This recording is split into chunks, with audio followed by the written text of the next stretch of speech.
सो हम लोगों ने by maximisation and minimisation problem को सॉल्व करने का तरीका बाय सिंप्लेक्स मेथड सीख लिया है। सो अब हम लोग मूव कर सकते हैं ड्युअलिटी ऑफ द प्रॉब्लम, जहां मैक्सिमाइजेशन एंड मिनिमाइजेशन दोनों साथ में होता है। That means function is of dual nature.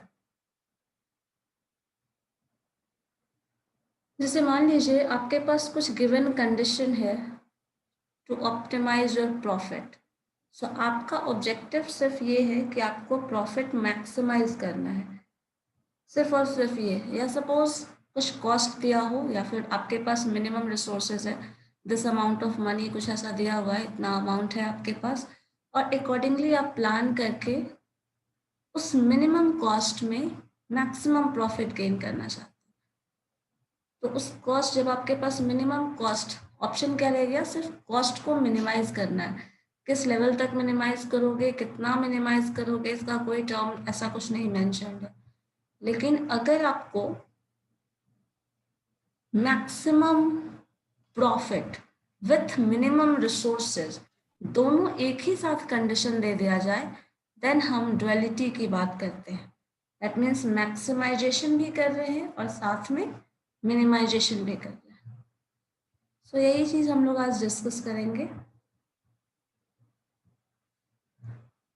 Through duality.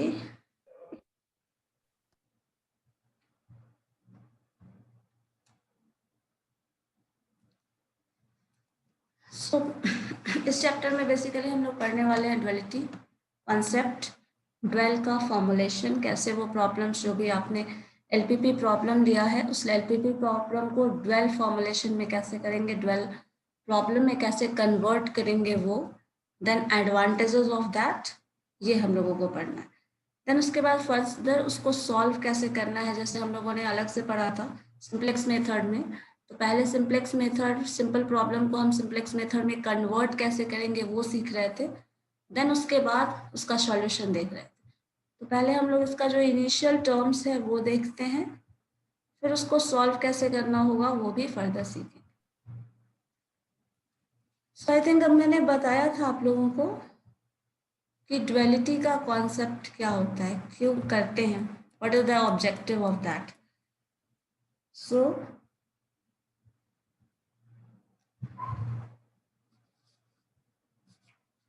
By studying this duality हम लोग एनालाइज करते हैं importance of duality in linear programming. जैसे कि सिंप्लेक्स मेथड, ग्राफिकल सॉल्यूशन, जो कुछ भी था हम लोगों ने पढ़ा है, वो सारा क्या था, लीनियर प्रोग्रामिंग प्रॉब्लम को सॉल्व करने का एक तरीका, जो आप ग्राफिकली भी सॉल्व कर सकते हैं, बाय सिंप्लेक्स मेथड भी सॉल्व कर सकते हैं, बाय ड्युअलिटी भी कर सकते हैं। बट यहाँ पे हम लोग एनालाइज करेंगे कि ड्युअलिटी के कॉन्सेप्ट का क्या यूज़ है लीनियर प्रोग्रामिंग में, इसका इम्पोर्टेंस क्या है। दूसरा है ये सीखने वाले हैं अंडरस्टैंड द ड्वेल फॉर्मुलेशन, जो भी है क्वेश्चन का ड्वेल फॉर्मेशन एंड उसका फिर से एडवांटेजेस। तो ये हमारा लर्निंग ऑब्जेक्टिव है। देन देख लेते हैं क्या टर्म्स है जो यूज करने वाले हैं। सो कॉन्सेप्ट ऑफ ड्युअलिटी, देखो लीनियर प्रोग्रामिंग प्रॉब्लम का जो फर्स्ट पार्ट होता है, जो हम लोगों ने सॉल्व किया है अब तक बाय ग्राफिकल और सिंप्लेक्स मेथड, उसको हम लोग प्राइमल पार्ट कहते हैं, या फिर प्राइमल सॉल्यूशन भी बोल सकते हो। One part of the linear programming is called primal and other part, जो भी उसका दूसरा पार्ट होगा, that is called dwell.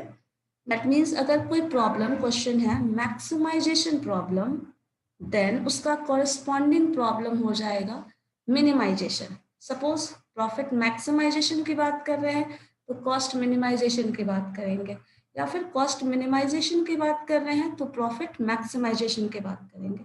So first जो ऑब्जेक्टिव गिवन होगा that is the primal, that means maximize profit. So maximize profit is the primal और part of that problem, and जो दूसरा पार्ट होगा minimization of cost, that is dual problem.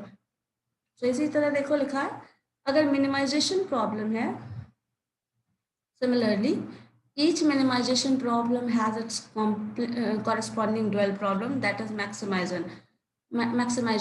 तो आप इसमें compare कर सकते हैं, अगर क्वेश्चन मिनिमाइजेशन का हो तब भी आप उसको ड्वेल में कन्वर्ट कर सकते हैं, maximisation and minimisation and maximisation. मतलब यहाँ क्या हो रहा है, मैक्सिमाइजेशन भी देख रहे हैं और मिनिमाइजेशन भी, और दोनों एक साथ कर रहे हैं, इसीलिए इसको ड्वेलिटी टर्म, ड्वेल बिहेवियर बोल सकते हो। मैक्सिमाइजेशन की भी बात करता है with minimum cost, profit maximization with minimum cost, और minimum cost with profit maximization, दोनों टर्म की बात करता है। सो इसीलिए इसको ड्वेल टर्म यूज करते हैं, और दोनों टर्म ये एक ही साथ सॉल्व करता है। अब देखो इसका प्रॉब्लम फॉर्मुलेशन कैसे होने वाला है।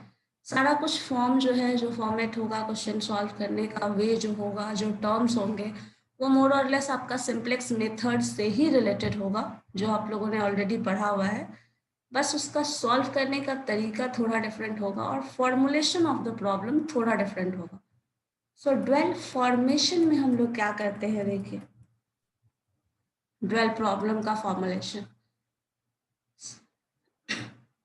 यहाँ पे देखिए लिखा है द फर्स्ट स्टेटमेंट कि सिंप्लेक्स मेथड जैसे आपने सॉल्व किया, जो सिंप्लेक्स मेथड जैसे जो आपके एप्लीकेशन से जो भी क्वेश्चन सॉल्व किया है, उसी को हम लोग यूज करते हैं ऑप्टिमल सॉल्यूशन फाइंड आउट करने के लिए इन ड्वेल प्रॉब्लम, जहाँ की बोथ प्राइमल प्रॉब्लम, जो प्राइमल क्वेश्चन होगा, जो हमारा ऑब्जेक्टिव फंक्शन होता था सिंप्लेक्स मेथड में, मैक्सिमाइज समथिंग और मिनिमाइज समथिंग, उसी तरह ये टर्म भी होगा। और इसी में फर्स्ट पार्ट जिसको आप मैक्सिमाइज या मिनिमाइज कर रहे हो, that is called primal part, and उसका जो अपोजिट पार्ट होगा that is called dual form. So primal solution वो होगा जो क्वेश्चन में गिवन होगा, और ड्वेल सॉल्यूशन, ड्वेल प्रॉब्लम वो होगा जो आपने उसमें ट्रांसफॉर्म करना है, जिसका यूज करना है। तो इसके लिए हम कुछ स्टेप्स वाइज प्रॉब्लम फॉर्मूला, कुछ स्टेप्स फॉलो करते हैं। वो क्या है वो देखते हैं। सो फर्स्ट पार्ट है जो भी कंस्ट्रेंट्स गिवन है, और जो कंस्ट्रेंट गिवन होगा वो ऑब्वियसली प्राइमल पार्ट के लिए ही होगा। तो for each constraints in primal solution there is an associated variable in the dual problem. जो भी वेरिएबल्स नंबर 1 x1 x2 जो भी टर्म्स होते थे, जो भी टर्म्स, जो वेरिएबल्स एसोसिएटेड होंगे प्राइमल प्रॉब्लम में, वही वेरिएबल्स एसोसिएटेड होंगे आपका ड्वेल प्रॉब्लम में। क्योंकि आप मैक्सिमाइजेशन जिस प्रॉब्लम का निकाल रहे हो, जिस वेरिएबल के लिए निकाल रहे हो, वही आप ड्वेल प्रॉब्लम के लिए भी निकालने वाले हो। सो अल्टीमेटली दोनों टर्म उसी से रिलेटेड होगा, जो भी कंस्टेंट है। For each constant in primal problem there is an associated variable of the dual problem. यहाँ पे तो पहला स्टेप है, स्टेप 2, ये बताता है कि आप करते क्या है। The elements of right hand side of the constraints, right hand side of the constraints की बात कर रहा है, तो जो इक्वेशन होता था हमारे पास, लाइक ये इक्वेशन है, तो इस इक्वेशन का जो राइट हैंड साइड वाला पोर्शन है, ये कांस्टेंट जो है, ये फॉर्म करता है ऑब्जेक्टिव में, जब हम सॉल्व करते हैं। तो लिखा है देखिए statement, the elements of right hand side of the constraint will be taken as the coefficient of the objective function in the dual problem। जो ऑब्जेक्टिव फंक्शन है वो ये है, जो कंस्ट्रेंट्स है वो ये है। तो कंस्ट्रेंट्स के राइट हैंड साइड वाले टर्म्स को हम ऐड करते हैं कोएफिशिएंट्स को उसके, as a coefficients of dual problem, sorry इसको ऐड करते हैं in objective function of the problem. So the third step, if the primal problem is of maximization, then its dual problem will be of minimization। तो हमें पता ही है, और अगर minimisation होगा तो वो मैक्सिमाइजेशन में हो जाएगा। जो भी प्राइमल सॉल्यूशन होगा, प्राइमल प्रॉब्लम होगा, उसका अपोजिट जो होगा वो ड्वेल प्रॉब्लम होगा। This is the third step. Now fourth, the inequalities of the constant should be interchanged। जो भी inequalities given होंगे, either वो equal to हो, किसी भी फॉर्म में हो, that is being converted into less than equal to। ठीक है, लेस देन इक्वल टू के टर्म में कन्वर्ट करना होगा। अगर मान लीजिए क्वेश्चन में आपके पास ऐसा होता है कि ये equation greater than equal to term लिखा हो कुछ, या फिर इक्वल टू के टर्म में सॉल्व करना हो, तो आपको वो नहीं करना, वो सॉल्व नहीं होगा जब तक आप इसको कन्वर्ट नहीं करेंगे as a less than equal to term, and vice versa, and the variable in the both problem are non negative. Variable जो है वो नॉन नेगेटिव होगा, दैट मीन्स जो लास्ट टर्म, ये जो वेरिएबल्स हम लोग लेते हैं x1 x2, ये हमेशा ग्रेटर दैन इक्वल टू 0 होगा। दैट मीन्स वेरिएबल जो भी होगा x1 x2 x3 x4, जो भी टर्म्स आप ले रहे हैं, वो यूज कर रहे हैं जो भी variables, that is always non negative. Constraints को हमें बनाना है less than equal to term करके सॉल्व कर लेना है, बट ये जो टर्म होगा वो हमेशा पॉजिटिव होगा, so this is always positive. Next step है the row of primal problem are changed to column in a dual problem। देखो अब ये प्रोसेस बता रहा है आपका, जो टर्म्स है इंटरचेंज वाला, वो आपको बताता है एग्जैक्टली आप करने क्या वाले हैं। इनइक्वालिटीज को चेंज कर दिया, नेक्स्ट में क्या कर रहा है, row of primal problem are change into column. मतलब जो रो वाइज लिखते थे आप सिंप्लेक्स मेथड में, याद होगा सिंप्लेक्स मेथड में आपको याद होगा, आप वेरिएबल्स लिखते थे x1 x2, तो वो हम रो वाइज लिख देते थे। बट यहाँ क्या बोल रहा है, जो रो ऑफ प्राइमल प्रॉब्लम है उसको कॉलम में चेंज कर देना है इन ड्वेल प्रॉब्लम। जब आप ड्वेलिटी के थ्रू क्वेश्चन सॉल्व करने वाले हो, तो इसका कोएफिशिएंट ऐसे क्या लिखते हैं, -1 and 2, बट ये -1 and 2 आप यहाँ लिखते हैं हॉरिजॉन्टली, बट इसको क्या करना है, वर्टिकली लिखना होगा। -1 and 2, 3 and 4 आप ये हॉरिजॉन्टली लिखते हैं, बट आपको 3 into 4 जो 3 and 4 लिखना है वो कॉलम वाइज लिखना होगा वर्टिकल फॉर्म में। तो यही चीज यहाँ लिखा है, the row of primal problem are change into column in dual problem. In other words इसी को लिखा है, द मैट्रिक्स से, अगर मैट्रिक्स के फॉर्म में लिख रहे हो तो इन मैट्रिक्स से the primal problem will be change to transpose of the dual problem. अगर मैट्रिक्स जिन्होंने पढ़ा होगा उन्हें पता होगा, रो को कॉलम में चेंज करना या कॉलम को रो में चेंज करना is called transpose of that matrix. तो यहाँ पे वही चीज होने वाला है, यहाँ पे -1 and 2 है, तो आप इसको कन्वर्ट कर देंगे, -1 2 ऐसे लिखा होता हॉरिजॉन्टली, बट इसको हम वर्टिकली लिखेंगे। अब इसी तरह एक क्वेश्चन को हम लोग सॉल्व करके देखते हैं, इस क्वेश्चन का प्रॉब्लम फॉर्मुलेशन करके देखते हैं एज अ ड्वेल प्रॉब्लम, क्या होता है, क्या चेंजेस आता है। यहाँ पे देखिए फर्स्ट स्टेप हम लोगों को क्या करना था, सिंपली वेरिएबल्स का notation. So there are two constraints mean these two condition, जो आपके पास जो इक्वेशन दिया रहता है उसी को हम कंस्ट्रेंट्स बोलते हैं। सो दीज टू इक्वेशंस जो है वो हमारे कंस्ट्रेंट्स हैं और दो वेरिएबल्स एसोसिएटेड हैं, x1 एंड x2। सो हम लोग इसको सपोज ट्रांसफॉर्म कर लें y1 एंड y2 में, आप अगर चाहो तो नहीं भी कर सकते हो, बट हम लोग प्रॉब्लम चेंज कर रहे हैं, ट्रांसफॉर्म कर रहे हैं। पहले हमारा ये जो प्रॉब्लम था वो प्रॉब्लम सिर्फ मैक्सिमाइजेशन टर्म तक का था, ये जो इतना क्वेश्चन पढ़ोगे आप, maximize this term subject to condition this term, तो ये जो पढ़िएगा तो ये क्वेश्चन आपका सिंपली जो एलपीपी प्रॉब्लम सॉल्व करते थे बाय सिंप्लेक्स मेथड, ये कुछ वैसा है। तो इसको हम लोग ट्रांसफॉर्म कर रहे हैं, तो वेरिएबल चेंज कर दिया y1 y2, क्योंकि हम लोग ड्वेल प्रॉब्लम में इसको ट्रांसफॉर्म कर रहे हैं। उसके बाद क्या किया है, द नेक्स्ट स्टेप यहाँ भी स्टेप वाइज वही चीज लिखा हुआ है। नेक्स्ट स्टेप में देखो राइट हैंड साइड के जो कंस्ट्रेंट्स है उनको हम कोएफिशिएंट की तरह डील करेंगे as a objective function, in objective function. So right hand side का कोएफिशिएंट देखिए यहाँ है -5 and 7, राइट हैंड साइड का कोएफिशिएंट्स ऑफ द कंस्ट्रेंट्स, ये भी दिमाग में रखिएगा, ये राइट हैंड साइड के कोएफिशिएंट्स है जो कंस्ट्रेंट्स गिवन है उसका। सो कंस्ट्रेंट्स गिवन है हमारे पास -x1 + 2x2 less than equal to -5, 3x1 + 4x2 less than equal to 7। So these are the right hand side, ये आपका लेफ्ट हैंड साइड है। इस टर्म को हम कोएफिशिएंट्स लेंगे एज अ ऑब्जेक्टिव फंक्शन, तो ये जो चेंज होगा वो कुछ ऐसा हो जाएगा। ये हमारा ऑब्जेक्टिव फंक्शन पहले क्या था, देखो z of this -6x1 + 7x2।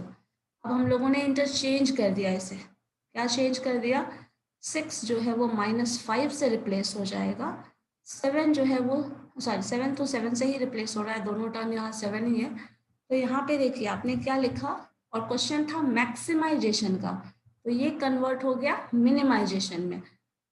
तो अब जो चेंज आया है दैट इज मिनिमाइज जेड। पहले मैक्सिमाइज जेड था, अब क्या लिख रहे हैं, मिनिमाइज जेड।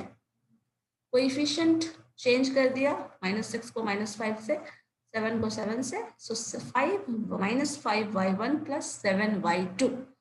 ये चेंज हो गया ड्वेल प्रॉब्लम का फॉर्म।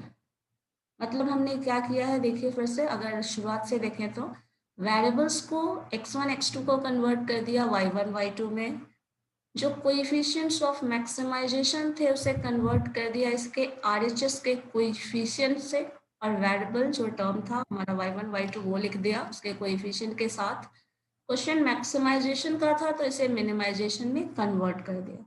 तो ये जो चेंज आया है वो चेंज देखिएगा सिर्फ और सिर्फ अभी तक हम लोगों ने जो ट्रांसफॉर्मेशन इस्तेमाल किया है, जो कुछ भी चेंजेस और प्रॉब्लम फॉर्मुलेशन में किया है, वो सिर्फ ऑब्जेक्टिव फंक्शन में चेंज किया है। अभी ये कंस्ट्रेंट्स हम डील नहीं कर रहे हैं, सिर्फ ऑब्जेक्टिव फंक्शन को चेंज किया है। वेरिएबल्स को ट्रांसफॉर्म कर दिया x1 x2 को y1 y2 में, और वेरिएबल्स का जो ऑब्जेक्टिव फंक्शन था उसको कन्वर्ट कर दिया इसके राइट हैंड साइड के कोएफिशिएंट से, तो ये फंक्शन आ गया। ठीक है, ये हमारा प्राइमल ऑब्जेक्टिव था, ये हमारा ड्वेल ऑब्जेक्टिव है।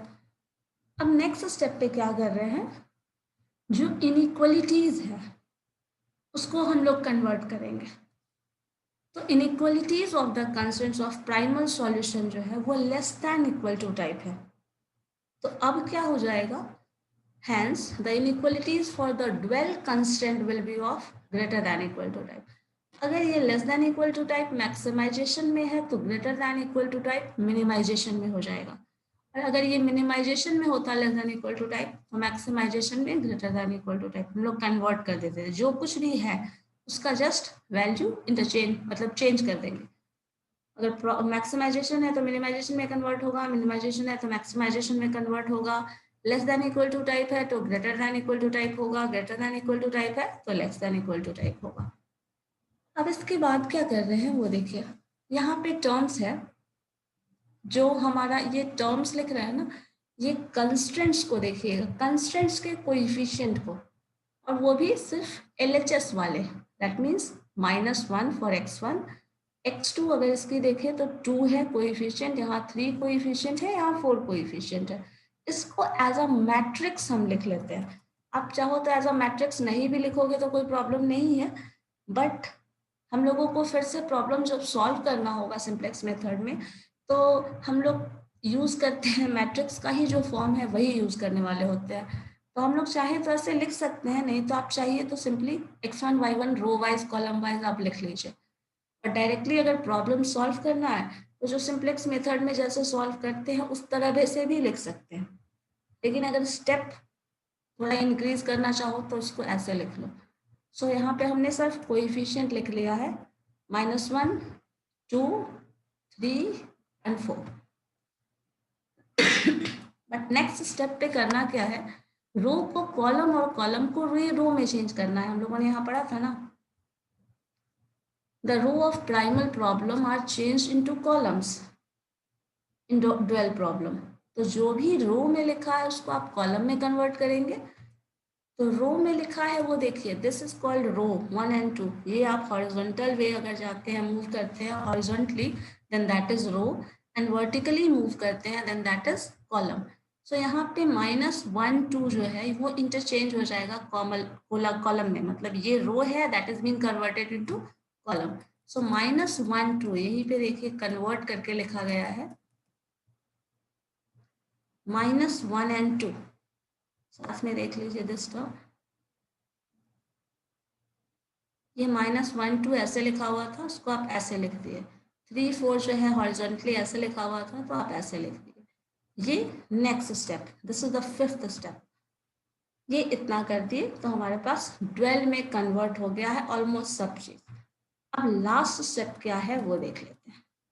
जो लास्ट स्टेप है वो बताता है the coefficient of objective function for the given primal solution, जो हमारे पास ऑलरेडी पहले से गिवन था, दैट इज -6 and 7।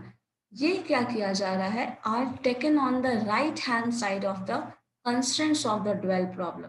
मतलब क्या किया, जो आपने इंटरचेंज किया था ना ऑब्जेक्टिव फंक्शन को, एक्चुअली हुआ क्या है, ये दोनों टर्म यहाँ आ गया, तो ये दोनों जो टर्म है वो यहाँ आ जाएगा, वो लास्ट स्टेप में हो रहा है। मतलब ये -5 को यहाँ आप पुट कर दो विथ x1, देन -6 जो है वो फर्स्ट टर्म में आ जा रहा है, एंड 7 जो है, ये 7 सेम है चूंकि यहाँ पे, तो इसलिए वही कॉपी किया हुआ है। तो देखो जो राइट हैंड साइड में था, y से रिप्लेसमेंट किया है -y1 + 3y2, 2y1 इस टर्म को लिख दिया गया है 2y1 + 4y2 greater than equal to में कन्वर्ट कर दिया था। ये -6 किससे चेंज कर दिया गया, जो ऑब्जेक्टिव फंक्शन में जो टर्म्स थे, तो इसको -6 और इसको 7 से रिप्लेस कर दिया गया है, and y1 y2 is greater than equal to 0। So ये हमारा कंस्ट्रेंट्स का कंडीशन हो गया, और जो ऑब्जेक्टिव फंक्शन था वो हमारा ये आ गया। सो ये हम लोगों ने लीनियर प्रोग्रामिंग प्रॉब्लम को ड्वेल प्रॉब्लम फॉर्मुलेशन में कन्वर्ट कर दिया। मैम सारा स्टेटमेंट लिख लिख के बनाना पड़ेगा क्या? ये पूरा स्टेप नहीं, स्टेप इतना लिखना आप नहीं है। अगर जरूरत नहीं भाई डाइट कर देना, नहीं ऊपर से सिर्फ डाइट कर देना। नहीं, क्वेश्चन इतना स्टेप नहीं लिखेंगे। अगर आपको देखो क्वेश्चन थियोरेटिकल पूछता है क्या स्टेप्स होगा तो बता सकते हो, तब स्टेप लिखोगे, लेकिन अगर क्वेश्चन सॉल्व करना है तो सिंपली क्वेश्चन सॉल्व करेंगे, ये इतना नहीं लिखेंगे हम। ये समझाने के लिए इतना कर रहे हैं, क्योंकि आप कैसे कैसे चेंज कर रहे हो बस वो समझना है। क्वेश्चन बनाना होगा तो इतना नहीं करना, क्योंकि ये तो सिर्फ क्वेश्चन बन रहा है, क्वेश्चन को आप ट्रांसफॉर्म करके ऐसा लाए हो। इसके बाद क्वेश्चन अगर सॉल्व करोगे तो वो और कॉम्प्लिकेटेड होगा ना, बहुत लंबा चौड़ा आंसर जाएगा आपका, तो उतना नहीं करना। ठीक है, अब एक क्वेश्चन, अगर ये, अब मुझे ये बताओ पहले, ये हम लोग क्या क्या किए हैं वो क्लियर है? जो कुछ भी स्टेप में हम लोग कर रहे हैं वो क्लियर है? कोई एक बता सकते हो? जानवी आप बताइए तो, क्या कर रहे हैं हम लोग?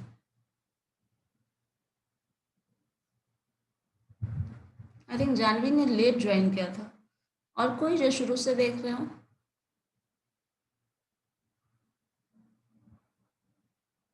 कोई भी? अंकित बोल सकते हैं आप? क्या स्टेप बताना है मैम? हाँ, सिर्फ स्टेप्स कैसे कैसे कर रहे हैं। यस मैम, पहले तो वो जो मतलब स्टार्टिंग में जो राइट साइड था उसको चेंज कर देंगे, जो पहले दिया हुआ था जेड वाले टर्म में। मतलब ये पहले ये ना मैक्सिमाइज है तो मिनिमाइज, ये कन्वर्ट करेंगे। हम मिनिमाइज कर देंगे उसको, हम्म और उसके बाद x1 x2 को ये रिप्लेस कर देंगे y1 y2 से। वेरिएबल चेंज कर देंगे। उसके बाद फिर मैट्रिक्स में लाएंगे, और उसके बाद नीचे चेंज कर देंगे, जो मैट्रिक्स को मतलब रो को कॉलम में और कॉलम को रो में कर देंगे, और उसके बाद फिर नीचे एक अलग मेरा इक्वेशन तैयार हो जाएगा। और लेस देन है तो ग्रेटर देन है तो लेस देन, और लेस देन, हाँ यस मैम। टर्म आप भूल रहे हैं जो ऑब्जेक्टिव फंक्शन में जो चेंज किए थे। ऑब्जेक्टिव फंक्शन में हाँ, एक स्टेप हम लोग किए थे ना ऑब्जेक्टिव फंक्शन में जो ट्रांसफॉर्मेशन यूज किए हैं। जैसे यहाँ देखिए ऑब्जेक्टिव फंक्शन में क्या किया गया था, जो इसका राइट हैंड साइड है कंस्टेंट्स का, वो हाँ यस, इक्वेशन बना दिया वो गया। उधर रह जाएगा, ये हाँ इक्वेशन बन जाएगा यस, हाँ, ये मिनिमाइजेशन का। इसी को ऑब्जेक्टिव फंक्शन बोलते हैं ना, इसी को ऑब्जेक्टिव फंक्शन बोलते हैं। और उसके बाद ही वो चेंज कर देंगे, मतलब हाँ ग्रेटर देन इक्वल टू को वो स्मॉलर देन इक्वल टू। ठीक है, और मतलब इसका, अपोजिट होता रहेगा, जो इसमें है वो इसका अपोजिट हो जाएगा। हाँ और ये, अगर वहां पे पहले ही अगर मतलब ग्रेटर देन दिया होता तो यहाँ पे फिर स्मॉलर देन होता। हाँ क्योंकि अपोजिट ड्वेल प्रॉब्लम में कन्वर्जन कर रहे हैं, तो जो भी एग्जिस्टिंग है उसका सारा इन्वर्जन हो जाता है, अगर शॉर्ट में समझो तो जो कुछ भी था उसको कन्वर्ट कर दो उसके अपोजिट टर्म्स में बस। और यहाँ पे ये इंपॉर्टेंट ये याद रखने वाला है कि इसका जो राइट हैंड साइड का कोएफिशिएंट है वो ऑब्जेक्टिव फंक्शन का कोएफिशिएंट बनेगा, और जो ऑब्जेक्टिव फंक्शन का कोएफिशिएंट है वो राइट हैंड साइड का कोएफिशिएंट बनेगा, राइट हैंड साइड का टर्म बनेगा, है ना, ये इंपॉर्टेंट है। ये मिनिमाइजेशन का निकालें, इसको ऑब्जेक्टिव फंक्शन बोलते हैं। ये जो टर्म है दिस इज ऑब्जेक्टिव फंक्शन, जो फर्स्ट टर्म मैक्सिमाइज, क्योंकि क्वेश्चन क्या होता है ना, आप मैक्सिमाइज करो प्रॉफिट, तो profit maximization is your objective, minimize करो कॉस्ट, तो cost minimization is your objective. अब ये कंडीशन है जिसमें आपको मिनिमम कॉस्ट, जो भी पर्टिकुलर सिचुएशन में ही जो कुछ कर पाओगे ना वो करोगे, तो ये जो है वो हमारा ऑब्जेक्टिव है और इसी के लिए हम इतना कुछ पढ़ रहे हैं। बेसिकली हम जो कुछ भी कैलकुलेशन कर रहे हैं वो इसके लिए कर रहे हैं। तो this is the objective and these are the condition और कंस्ट्रेंट्स, मैथमेटिकली कंस्ट्रेंट्स बोलते हैं, सब्जेक्ट टू कंस्ट्रेंट्स। कंडीशन या फिर कंस्ट्रेंट्स है जिसके अंदर आप सिंप्लीफिकेशन और मैथमेटिकल कैलकुलेशन और सॉल्यूशन फाइंड आउट कर रहे हैं for this term. So these are the constraints and this is the objective function. तो यही चीज ऑब्जेक्टिव फंक्शन है। इसी में तीनों इक्वेशन होगा तो फिर कैसे निकालेंगे मिनिमाइज? हाँ, तो 3 इक्वेशन होगा, 3 इज इक्वल टू 3 टर्म यहाँ भी लिखा होगा ना, वो तीनों आप इधर ले आओगे, इन तीनों को ऐसे कर लोगे, करके देख सकते हैं हम लोग ऐसे। पहले एक 2 के लिए करके देखिए, फिर मैं 3 के लिए आपको बताती हूँ। एक क्वेश्चन इसका करके देखिए तो, अच्छा 3 का आ ही गया है, ये देखिए तो, अच्छा ये नहीं हो पाएगा, रुक जाओ दूसरे टर्म्स को ही देते हैं। हमारे पास ऑब्जेक्टिव फंक्शन है that is maximise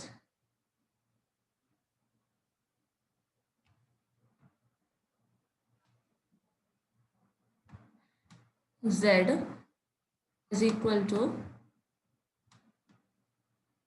3x1 plus 4x2. This is the question.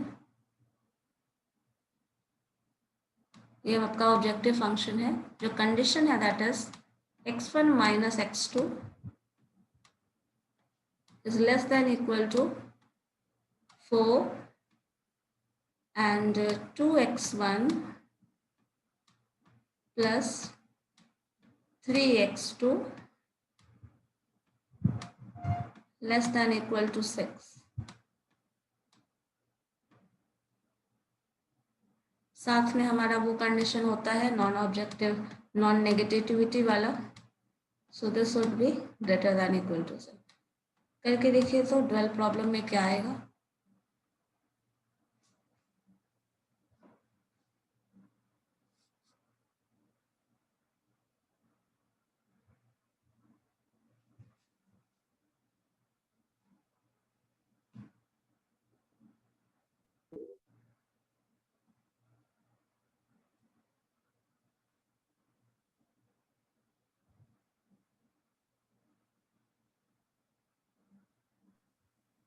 One y1 plus 2y2 is greater than minus y1 plus 3y2 is greater than equal to 4.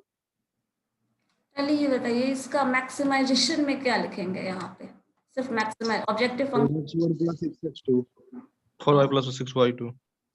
हाँ मिनिमाइज भी टर्म लिखेंगे ना, मिनिमाइज भी term important, minimise करके लिखेंगे 4y1 plus 6y2। हाँ ठीक है, सिंपली मिनिमाइज यहाँ हो जाएगा आप लिखेंगे फिर उसको कन्वर्ट करेंगे लोअर कॉलम को एक्सचेंज करके, फिर हो गया, फिर इक्वेशन बना देंगे। ठीक है। 4y1 प्लस हमारा 6y2 ये टर्म कन्वर्ट हो गया आ गया, ये फर्स्ट पार्ट मैक्सिमाइजेशन वाला। अब नेक्स्ट टर्म में हम हमारा कंस्ट्रेंट्स जो है वो क्या होगा, कंस्ट्रेंट में क्या change, y1 minus 2y2 greater than equal to 3। पहले से यहाँ पे मैट्रिक्स अगर बना लो तो क्या हो जाएगा, मैट्रिक्स जो A है दैट इज इक्वल टू क्या आ रहा है 1 n - 1 रो, कोएफिशिएंट्स लिखेंगे तो -1 n - 1, ये जो टर्म है दैट इज 2 n 3, इसका इंटरचेंज ट्रांसपोज मतलब आप जो यूज करने वाले हैं that term is A dash लिखते हैं जनरली उसको, अगर मैट्रिक्स बना लेते हैं तो transpose of that term that means 1 n - 1, this is 2 n 3, ठीक है। और ये जो टर्म चेंज होगा ये आपस में 3 और 4 ये आ जाएगा जो दूसरा टर्म आने वाला है, तो आप अगर इधर लिखेंगे तो क्या हो जाएगा x1 नॉट x1 y1 है ना, हम लोगों ने कन्वर्ट किया है y1 में, सो y1 plus minus 2y2 plus 2y2 plus minus हो जाएगा ना फिर वो, हाँ प्लस 2 ना 2y2 is greater than equal to 3. Less than equal to 3। Greater than equal to 3. ये कन्वर्ट हो जाएगा ग्रेटर में ना, यहाँ साइन क्या होगा ये बताओ तो। अरे y1 plus ये 2y2 ग्रेटर देन हो जाएगा, y1 y1 plus 2y2 okay, so y1 plus y2 2y2 ma'am 2y2 होगा ma'am, 2y2 2y2 this is greater than greater than equal to greater than equal to 3. 3, ठीक है, और ये हो जाएगा minus y1 y1 plus 3y2 greater than 3y2 this is greater than equal to 4। 4, ठीक है, यही हमारा ड्वेल प्रॉब्लम फॉर्मुलेशन है।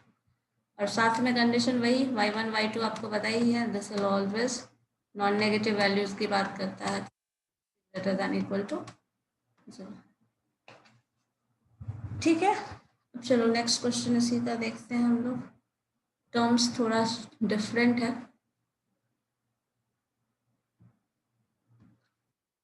यहाँ पे क्या है, ऑब्जेक्टिव फंक्शन में आपको 3 वेरिएबल्स दिख रहे होंगे, z is equal to, minimize question है, z 3x1 plus 4x2 plus 5x3, और सब्जेक्ट टू कंडीशन जो है वो 2 ही दिया है condition, and x1 plus x3 का टर्म है, x2 plus x3 का टर्म है, ठीक है, ग्रेटर देन इक्वल टू के टर्म में दिया है। अब यहाँ पे क्या कर सकते हैं,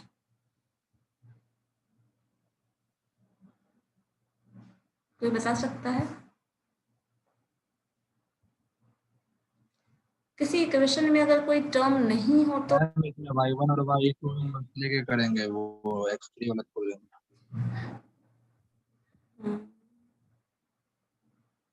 y1 y3 को क्या बोल रहे हैं? क्योंकि सब्जेक्ट 2 ही है ना मैम, तो y1 और y2 ही बस लेके बनाएंगे। अच्छा, और कुछ?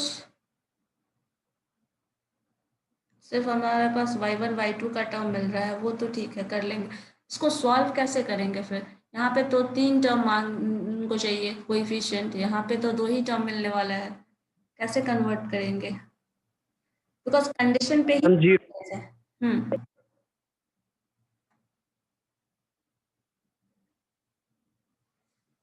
बोलिए क्या बोल ऐसो है x1 plus 0x2 plus x3 greater than equal to 3। अच्छा, उसमें अगर इन्वॉल्व नहीं है तो वो टर्म डाल सकते हैं, ठीक है। और कुछ? लेकिन कंडीशन हमारे पास 2 ही है, तो एक चीज ध्यान रखो ना, यहाँ पे जो टर्म आएगा, जो आप कोएफिशिएंट इंटरचेंज करते हैं राइट हैंड साइड वाला इस ऑब्जेक्टिव में, वो तो 2 ही टर्म मिलेगा ना, इसमें तो थर्ड टर्म मिलने वाला नहीं है, क्योंकि आपको ये प्रोसेस याद है ना, ये कोएफिशिएंट्स हम इंटरचेंज करते हैं, तो यहाँ तो 2 ही टर्म का कोएफिशिएंट इंटरचेंज कर पाएंगे, 3 टर्म का तो कोएफिशिएंट इंटरचेंज ही नहीं कर पाएंगे। एक को 0 मान लेंगे, एक को 0,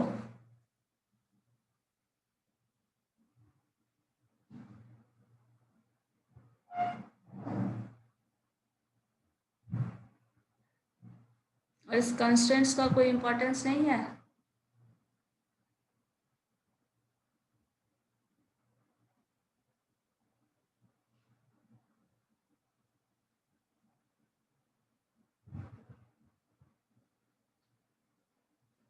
देखो यहाँ लिखा है सिंपली, प्रॉब्लम हमारा मिनिमाइजेशन का है, then dual problem is of maximization, clear है। यहाँ पे देखिए ओनली 2 कंस्ट्रेंट्स दिया हुआ है, देयर आर 2 कंस्ट्रेंट्स, सो हमारे पास जो प्रॉब्लम में वेरिएबल्स होंगे वो 2 ही मिल पाएंगे, y1 y2। पहले वाले में 2 कंस्ट्रेंट्स था, 2 वेरिएबल्स मिला था ट्रांसफॉर्म होकर, यहाँ भी 2 ही मिलेगा, तो सिर्फ 2 को ही कंसिडर करके हम सॉल्व कर सकते हैं, मतलब थर्ड वेरिएबल कंसिडर नहीं कर सकते। वही तो बोले थे हम। ठीक है, अब मैंने आखिर को भी ऑप्शन दिया ना बोलने के लिए, ठीक है। तो यहाँ पे हम बस यही टर्म कर रहे हैं जो इंटरचेंज, अब देखो यहाँ पे इंटरचेंज करके मैक्सिमाइजेशन में जब कन्वर्जन कर किया गया तो मिनिमाइज से मैक्सिमाइज हो गया, एंड आपके पास 3 वेरिएबल्स थे वो कन्वर्ट होके, क्योंकि हमारे पास 2 ही कोएफिशिएंट RHS में मिल रहा है, इसको हम कन्वर्ट कर दिए हैं 3y1 प्लस 4y2, इसमें कन्वर्ट कर दिया गया। मतलब ये हमारा objective function of dual problem बन गया। अब लेकिन यहाँ पे ये प्रॉब्लम तो सॉल्व हो गया, 3 में से आपको 2 करना है। नेक्स्ट स्टेज पे जब हम कन्वर्जन करेंगे तो ये 3 टर्म्स आएगा हमारे पास। इन 3 टर्म्स के लिए आएगा इधर वाला जो कोएफिशिएंट था, क्योंकि ये इंटरचेंज हो जाता है यहाँ और ये सारे टर्म्स आ जाते हैं इधर। तो यहाँ देखिए जो ऑब्जेक्टिव फंक्शन था 3, 4, 5 ऐसा टर्म्स आ रहा था जो हमारे पास है। अब देखो कन्वर्जन उसके बाद ग्रेटर दैन है, देन हम लोगों को लेस दैन टाइप में कन्वर्ट करना है। मैट्रिक्स बनाने के लिए आपने जो कहा था वो उसी फॉर्म में करेंगे, क्योंकि x1, x2 और x3 तीनों टर्म्स हमारे पास होंगे। तो x1 plus 0 times x2, because इसमें x2 नहीं है, एंड x3। तो आपका जो मैट्रिक्स बनेगा वो 1, 0 एंड 1। थर्ड में x1 नहीं है तो दैट इज 0, x2 और x3 है, सो दैट इज 1। अब ये देखो ये 3 टर्म आपको मिल गया मैट्रिक्स। ट्रांसपोज करोगे तो ये ट्रांसपोजेशन आपका आ जाएगा, रो को कॉलम में कन्वर्ट करो, 1, 0, 1, 0, 1, 1, ये ए डैश आ गया। अब इसके बाद क्या करना था हम लोगों को नेक्स्ट स्टेप पे कंस्ट्रेंट्स जो है वो बनाने थे, वो फॉर्म करना था। वो देखो कैसे बन रहा है। टर्म ए डैश वाला जो था वो लेना है, तो फॉर दिस टर्म ये जो डिनोट कर रहा है this is y1, this is y2, so y1 plus y2 is less than equal to 3। पहला टर्म क्या था देखिए ऑब्जेक्टिव फंक्शन वाला, this term is 3, so y1 plus y2 is equal less than equal to 3। दूसरा term हो गया y1 is 0, ये 0 होगा, 0 एंड 1, तो ये टर्म 4 हो रहा है, y1 and y2 less than equal to 4। तो y1 वाला टर्म जो है वो 0 है, तो देखो सिर्फ y2 less than equal to 4 ये टर्म आ गया। इस टर्म को इसमें कन्वर्ट कर दिया है, y1 plus y2 is equal to 3 है, तो y1 पता है, सॉरी दिस y2 इज 0, तो y1 का value less than equal to 3 में कन्वर्ट हो गया। y1 plus y equal to 4 है, और जिसमें आपको पता है y1 इज 0, तो y1 0 हो गया, तो y2 इज लेस देन 4। तो third one y2 less than equal to 5 है। सो और ये दोनों टर्म अवेलेबल है, इन दोनों में से कोई भी 0 नहीं है, तो y1 plus y2 is less than equal to 5। तो ये 3 कंस्ट्रेंट्स हमको मिल गए। अब इसका सॉल्यूशन तो और भी आसान हो जाएगा अगर सॉल्व करें तो, क्योंकि y1 का वैल्यू मिल जा रहा है एग्जैक्टली, y2 का वैल्यू मिल जा रहा है, और ये वैल्यूज अगर सॉल्व कर ले तो रिजल्ट हमारा आ जाएगा। तो इस तरह से हम लोग कन्वर्ट करेंगे इसमें, ठीक है। अगर आपका सॉल्यूशन जो है प्राइमल सॉल्यूशन वो 2 टर्म में दिया जा रहा है, और वो 3 टर्म